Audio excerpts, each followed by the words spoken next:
Good morning, Bucknutters. Welcome to the Bucknuts Morning 5 here on Monday, August 28th, 2023.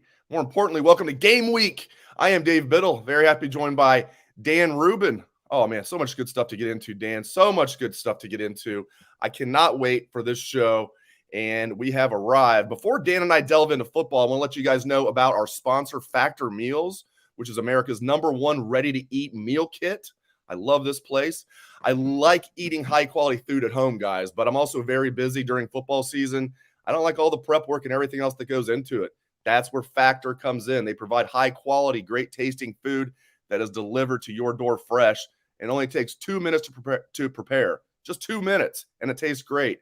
They have something for all appetites: steak, chicken, seafood dishes, pasta dishes. They have vegetarian meals. They have breakfast foods. They have these great smoothies and a bunch of other stuff. You got to check it out. My family loves it. I highly recommend it. And because of the Bucknuts Morning 5, you can get a great deal right now. Head to factormeals.com/Bucknuts50 and use code Bucknuts50 to get 50% off. That's code Bucknuts50 at factormeals.com/Bucknuts50 to get 50% off. All right, let's get to it. Dan Rubin, it is game week. I cannot wait. It's, man, so much anticipation that like there is every year going into Ohio State season. This one feels a little different coming off the 2 losses to Michigan and just the vibe I got throughout camp, how hungry and focused this team is, how talented they are. A lot of the best guys are entering their 3rd year, that money year. Man, I mean, let's start with this week in Indiana. I mean, do you feel like, so the Buckeyes are favored by right around 30? Yeah, you just want to win first and foremost, and I get that. But, like, man, if they don't win by 30 or more, I'm going to be disappointed. I'll just be frank.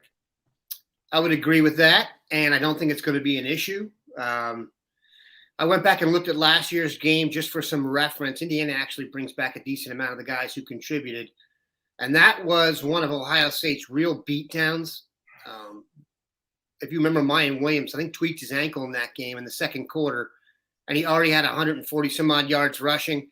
Dallin Hayden also went for over 100 yards rushing. So if I were going to predict like the Monday storyline, or as it were, the next day storyline here, I think you're going to see a heavy running game and a great defense. And the issue of quarterback, which I'm sure we're going to get to, really won't even be touched because I think Ohio State's just going to physically dominate them. And I could see 2 backs going over 100 yards a game easily. I'm going to quiz you. We can play high-low, though. Do you know how many transfers Indiana has this year? I'm including JUCO transfers. Give me a rough estimate. That's obviously a high number. I wouldn't bring it up. It's not 22. Very close. 25. Okay. 25. Basically an entire recruiting class. In that, I don't think I've ever seen that. Mel Tucker looked at that, was like, damn, that's a lot of transfers. I got to see what Colorado's got. I don't think I've ever seen that. Even in this day and age, 25, Dan, and again, they've got a handful of JUCO transfers, but damn. I mean, we'll see. I don't know if it worked for Mel Tucker that year that he went 11-2, got Kenneth Walker coming in, parlayed that into like almost a $10 million contract per year. Good for Mel. But, man, this Indiana team, Dan, they're over-under for their win total, 3.5 this year. That's 3.5. So I checked out just some of your general preseason tomfoolery, and there is no one has gone on record and ranked them higher than last or second to last in the Big Ten East. Some people had Rutgers. It's not looking good for Indiana. If you look at their team too, there have been times we've gone to play Indiana when, Michael Penix was there, or, they had some decent skill players. They are bereft of talent, and their coach could be on the hot seat if they get off to a bad start. Yeah, he does. We have a commenter saying that Tom Allen's on the hot seat. I completely agree. Aaron on YouTube saying exactly what Dan said. I completely agree. I'm sure every Indiana fan, like both of them, would tell you that Tom Allen's definitely on the hot seat. I mean, he had that 2020 season, and then they've been really bad the last 2 years, and is his act wearing a little thin? He's a weird dude. And if you're winning, that's great. That just means you're quirky and you're fun when you're weird. If you start losing, you're bad weird at that point. If you start losing, he's getting to be bad weird, which was my first. That was my gut instinct, Dan, when Tom Allen kind of burst on the scene, replacing Kevin Wilson. I'm like, this guy is nuts. But I was like, man, maybe he's like, crazy like a fox. No, I'm back to not thinking he's crazy like a fox. I don't know what it would take to win consistently at Indiana. I don't know who you'd have to put there. I mean, obviously, you put the herb there, and they're coming for your ass. But I don't know who. Like, I doubt that's on his list of jobs. You know what I'm saying? I don't know what it would take to build Indiana into a consistent football power. It would take. I literally don't know what it would take. I don't even know if it's a possible deal. Could never be a power. I think they would have if they would have a coach that would just recruit the heck out of the second tier, the kids at Ohio State doesn't want Kentucky-esque. They could be like a Kentucky level.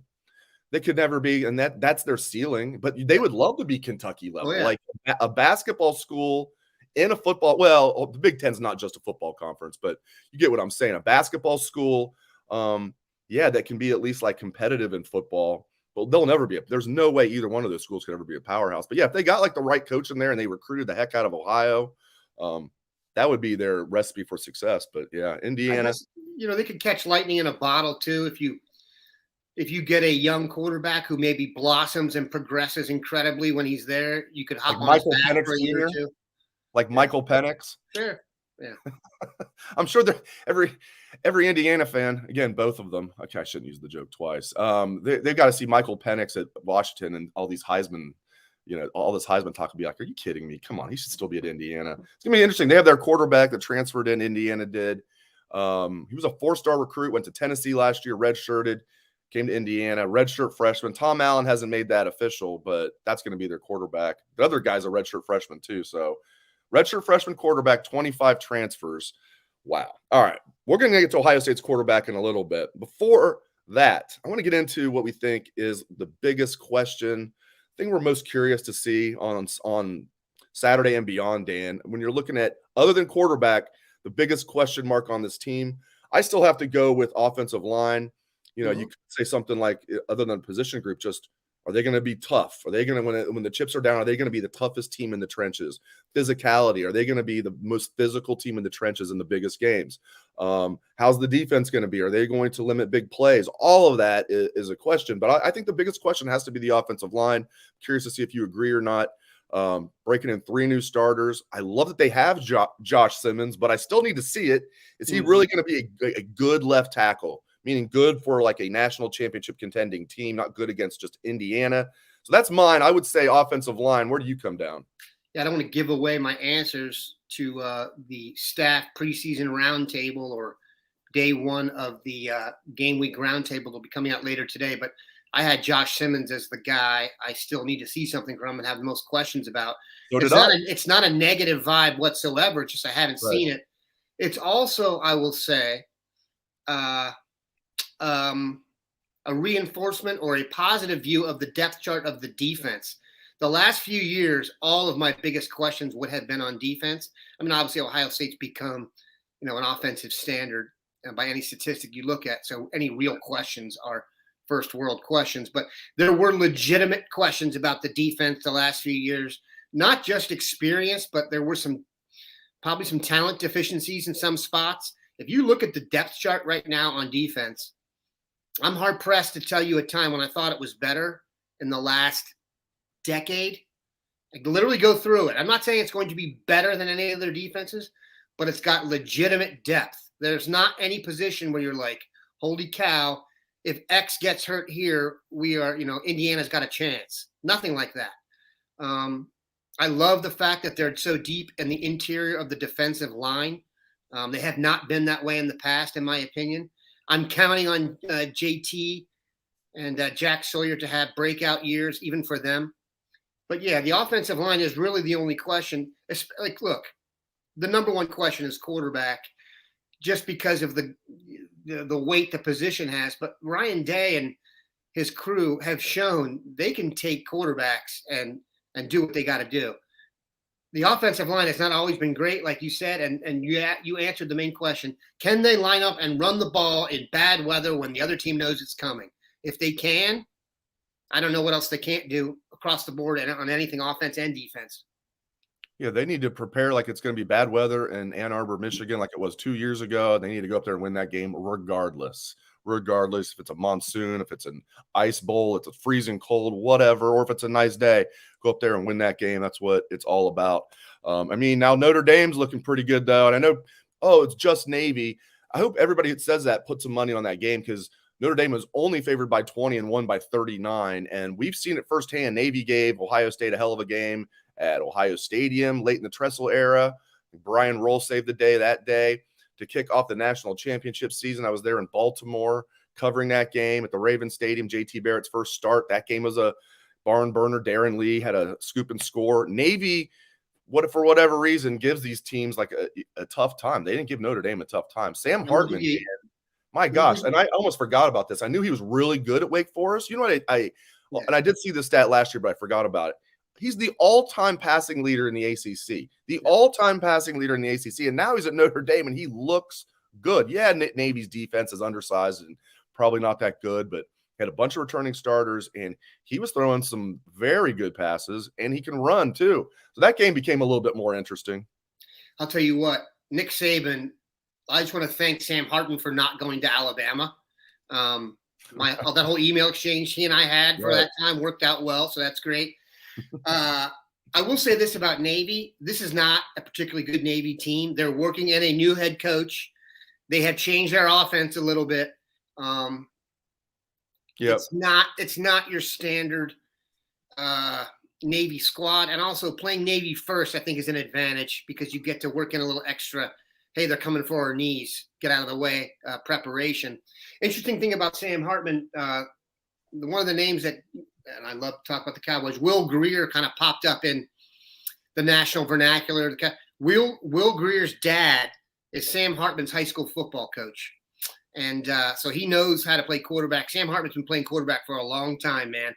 He got that ACC record somewhat in the Cal Ripken style of just showing up every game for 5 years. So whatever, 4 years. So he does make Notre Dame way more formidable. And I would much rather face Tyler Buckner than Sam Hartman. I'll tell you that much.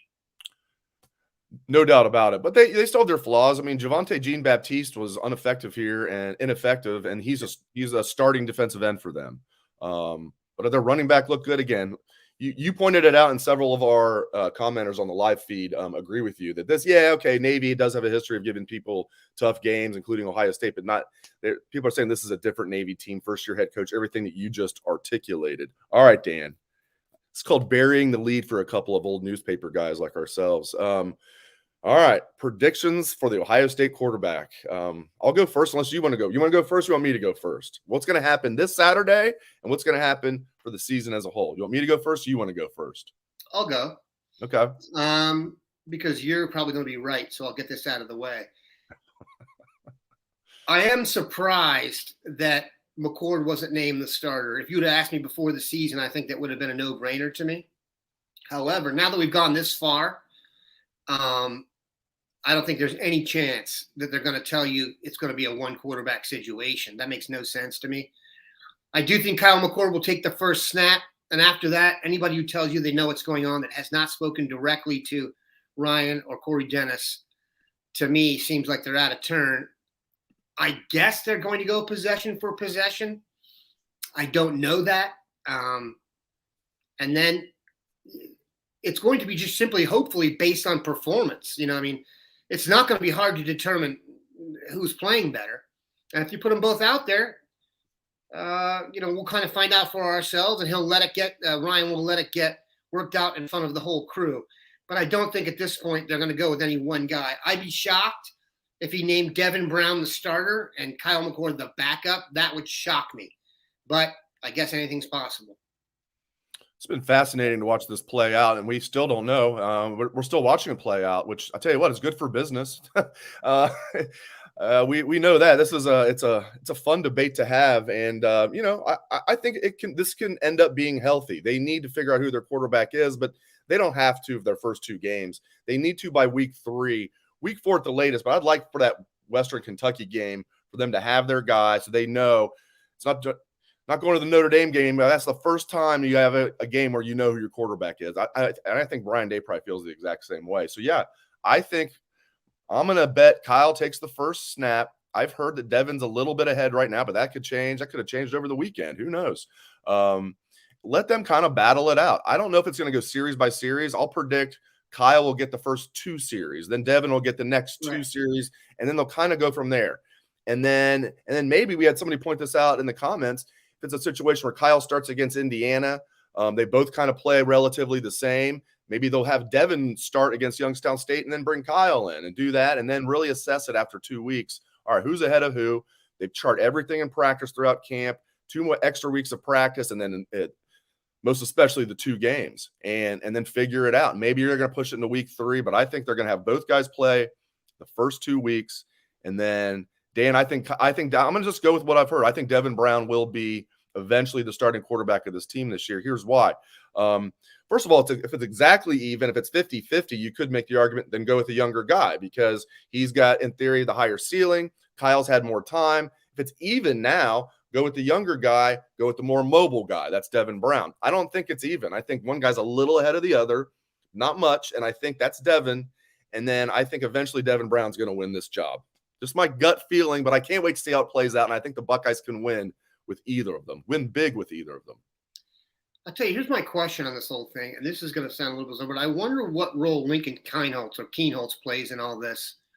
And then if he's way ahead of schedule, and I have heard some people tell me that, and I figured this would happen, he was such an unknown coming from the Dakotas that no matter how he played when he got here, people are going to be surprised because, frankly, they'd never seen him before, and a lot of people had never heard of him. But I wonder if him looking really good as a youngster and them seeing him being, 18 months away from being ready to play has anything to do with it. But one thing we know, they are set at quarterback going forward. Good Lord. In perpetuity, it seems like. No doubt about it. I know people were like, oh, Tavion St. Clair, his team, Bell Fountain lost to a Division V team. Well, he played great, and Coldwater is not your typical Division V team. They're a powerhouse. They'd beat a lot of D1 teams. I'm not kidding you when I say this. I'll go back and look. I'll bet you if Bell Fountain played Coldwater before, they lost by 40. That's probably not – yeah, Coldwater, Marion Local, those teams up there are pound for pound, arguably the best football teams in the United States. And I'm saying pound for pound. I'm not saying they would beat DeMatha. But pound for pound, go look. They'll have 4 state champions out of 1 league there, 3 state champions at times. The fact that he kept them competitive is spectacular. There's no question whether or not Tavion St. Clair is Ohio State caliber. Back when I was in high school and then college, I remember and even out of college, I remember Versailles had a stretch where they won 10 out of 12 years, something like that. I'm probably exaggerating. Yeah, that area, they play some great small school football. Obviously, Bobby Hoying, former Buckeye from St. Henry, Jim Lachey from St. Henry. That area, they call it God's country out there. It's farmland, and then you'll see then you're getting to the next town, whether it's St. Henry or Coldwater or whatever, because they'll just be one church. You'll see one. You'll just see the big cross, and then every town has that, and it's a very interesting part of Western Ohio, and they play. I'll tell you what, if you love high school football, you should go check out a game at Coldwater. Steve McAllister, our former boss, took me and my young son up there one time, and I'll be honest, I'm from the East Coast. I was expecting to see a lot of cowboy hats and tumbleweed. Dude, I've never seen a town get behind a football team like that, and they beat some team from Indiana like they stole something. That's some good football up there, man, and they are into it. Then you go to McSober's afterwards and party, celebrate the win. There you go. Steve McAllister with the shout out on the Bucknuts Morning 5. Love that. I love that. All right. Again, we're going to spoil what we're, the show. This is for our people. We're going to spoil our predictions that we're going to put on the site later today, but that's all right. That's what we do in the Bucknuts Morning 5. All right. Predictions for Ohio State's record, including postseason. I'm going 14-1. I think they're going to slip up once in the regular season. I don't know who it's going to be against, but it's not going to be against Michigan. They're going to go 14-1. They're going to win the Big Ten championship. They're going to go to the college football playoff, and they're going to win the national championship. That is my feeling. I think Georgia is not the same Georgia. Stetson Bennett's not going to be an NFL quarterback in my estimation, but he was a good college quarterback. They've also, second straight year, they've lost a ton. I don't think they were as good last year as they were the previous year. I think they're going to take another mini step back this year. There's a reason we haven't seen even a Saban team three-peat. I like Ohio State's chances to win the national championship. Dan Rubin, I'm going 14-1 and a natty. I will work backwards here. I also think they will go 14-1 and win the Natty. Yes. However, when I look at the schedule, it is so obvious to me that the most difficult game is at Michigan. And when I look back at last year and the year before, and I try and put everything in context, on a level playing field last year, at the end of the year, when in a climate-controlled environment, when they were generally healthy to start the game, Ohio State looked like the best team in the nation. Georgia was unquestionably the best team. They should have won that game. But we can get into the myriad reasons why, etc. The problem is the game at Michigan is not climate-controlled. It's not in a level playing field. It's at the end of the year in the cold, where Ohio State will be dealing with the attrition of playing throughout the season. So I think they're going to lose the game at Michigan. That will be their only loss. Michigan will go undefeated. And I think Michigan will be the overall number 1 seed. Ohio State will be the overall number 3. They will meet in the national championship, and Ohio State will beat them like they stole something. That's my prediction.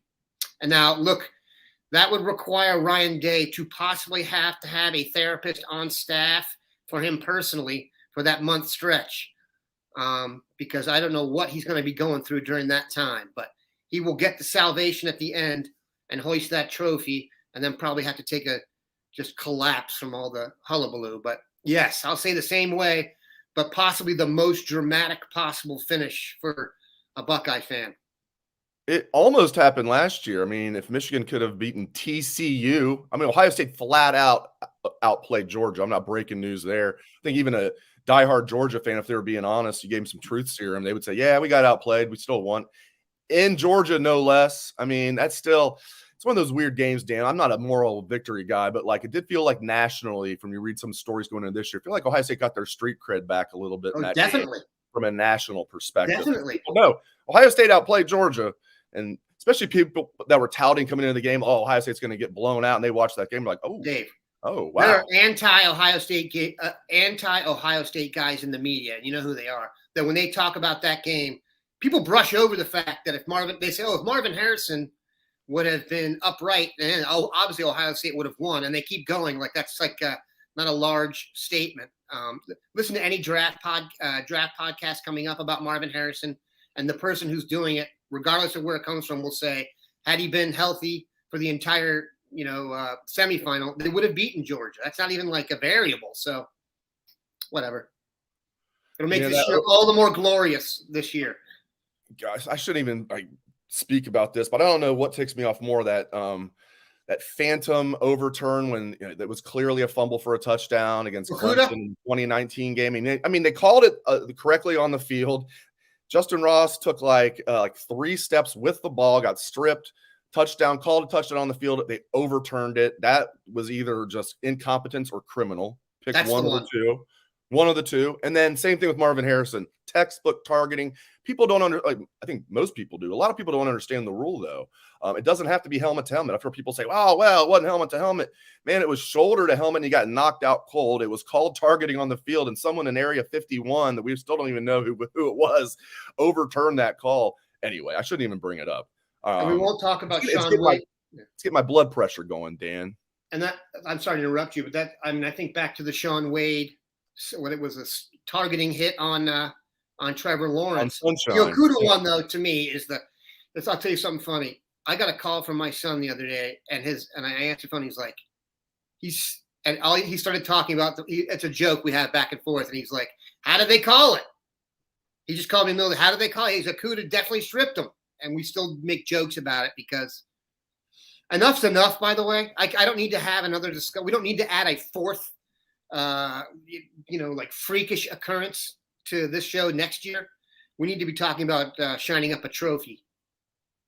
That'd be really nice. Yeah, it's been 9 years. Let's do it. Let's get it done here. I want to see national champions 2023 at the Horseshoe. It's going to look really nice to national champions 2014, national champions 2023. Bam, let's get it done this year.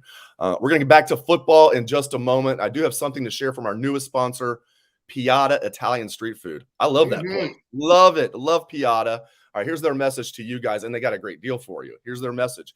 Hey there, Bucknutters. Are you ready to indulge in some mouth-watering Italian street food while cheering on our beloved Buckeyes? If you're looking for the ultimate game day feast, look no further than Piatta Italian Street Food. It is time to elevate your tailgate experience with Piatta's delicious pastas, piattas, and salads. Options include tender pasta cooked to perfection, tossed in rich, flavorful sauces. Whether you're a fan of classic marinara or creamy carbonara, Piatta's got you covered. And let's not forget about the piattas, these thin Italian wraps filled with your choice of grilled meats, fresh veggies, irresistible sauces are game changers. Now that we've made you hungry, we are offering you, the listener, an exclusive online-only discount. This week only, you can receive a free piatta, pasta, or salad with the purchase of a regular entree. Use code GOBUCKS at the checkout online or in the Piatta One app to receive a buy one, get one free for any piatta, pasta, or salad. This offer is valid from August 28th, today, through September 3rd. Receive any piatta, pasta, or salad with the purchase of any regular-sized entree when using the code GOBUCKS at checkout online or within the Piatta One app. Offer cannot be combined with any other discounts or rewards. Go Buckeyes, go Piatta. I love Piatta. I love their steak piattas. I love that, the salad where you get the salmon on it. I'll get some extra salmon on there. Absolutely love it. Let's get back to football. All right. A couple things I want to get to here. Well, Dave, can I bring something up real quick? Of course you can. I don't know if people know this, but we are locked in a battle each month with several other podcasts. And the way they judge us at the home office is who adds the most YouTube subscribers each month. We have actually won this almost every month. We did not win last month. The Penn State site won, and Michigan finished second. We finished third. If you have not subscribed to our YouTube channel, please go do so right now. There's a list that gets sent out, and those people get to brag about it over email, and it's embarrassing. So let's hold up our end of the bargain here as Bucknut Nation here. And if you have not subscribed to the podcast, please do so. Thank you, Dave, for that brief public service announcement for us personally. Yeah, I love it. If the show's free, and if you like the show, hit subscribe. I mean, hitting subscribe is free. Obviously, it helps us big time. The show's free. I just meant to say hitting subscribe is free. And it lets you know when the show is going to go live or when we have a show scheduled. Totally. So, and it helps us, and it's free for you guys. So yeah, hit that. Don't cost nothing. Don't cost nothing. I see a lot of people that I recognize, like a lot of them. So I know a lot of you have already subscribed, so we appreciate that. But if you haven't, press that subscribe button. It helps us a lot. And also get yourself some free piatta. I love that. All right, let's get back to football here. All right. Denny has a question that I've heard from a lot of people. I wanted to get to this. This is from Facebook. How will whoever is the starting quarterback affect the others in the room regarding the portal? Well, Denny, I think it's this simple. I think whoever does not win the battle between, and I mean after this season, let's say Devin Brown finishes the season as a starting quarterback, right, and plays well, and Kyle McCord's going to then transfer for his senior year. And I do think if Kyle McCord wins the job and plays well, Devin Brown's going to transfer for his third-year sophomore year. I think Lincoln Keenholz is not going to go anywhere. He'll be back as a redshirt freshman. I don't think he'll play more than 4 games this year. I think they'll try and get him out there for 4 games, but keep the red shirt. And they'll bring in Aaron Noland next year. So what do you think, Dan? Would you concur with what I just said? Absolutely. 60% of starting quarterbacks in Division I this year are transfers. So this is the way of the world now. And let me tell you something. Kyle McCord or Devin Brown would be, if not the number 1 transfer quarterback on the market, they'd be damn close. So I trust in what you say there. And I think that's just the way things go now. If you go back and look at the last few years at Ohio State, a lot of quarterbacks have committed here and not a lot of quarterbacks have played here. So that's just the way of the world here. If you can stick it out and do what Ryan and Corey tell you what to do, you get to go to New York for the Heisman ceremony. If not, you get to hit the portal. It's pretty basic. Yep. What's a joke we used to use? It wasn't exactly that. Coffeeville. It's like if you don't get your act together, you're going to Coffeeville Community College. No, we had like 5 steps. First step was like verbal warning. Then 5th was Coffeeville, meaning get the F out. Yeah.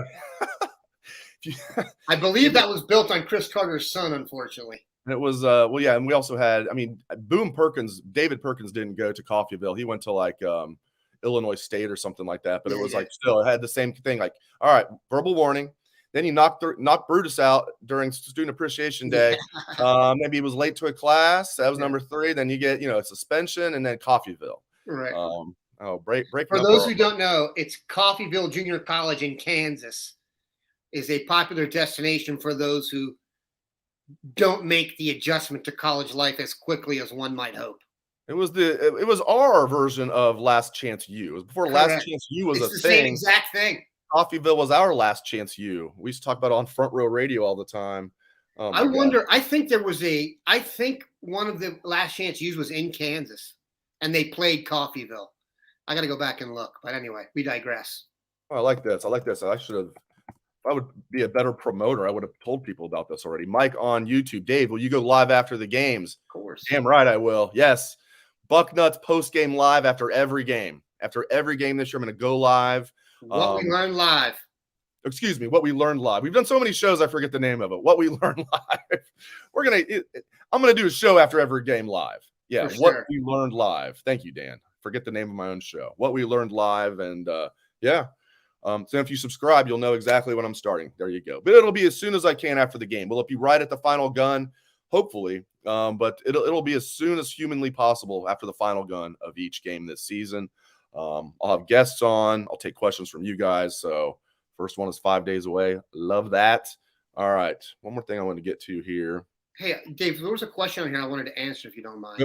Go for it. And it was about the St. Edward versus Good Counsel game over the weekend. As you guys know, it's the Cowboys and my DC roots that sometimes shine through.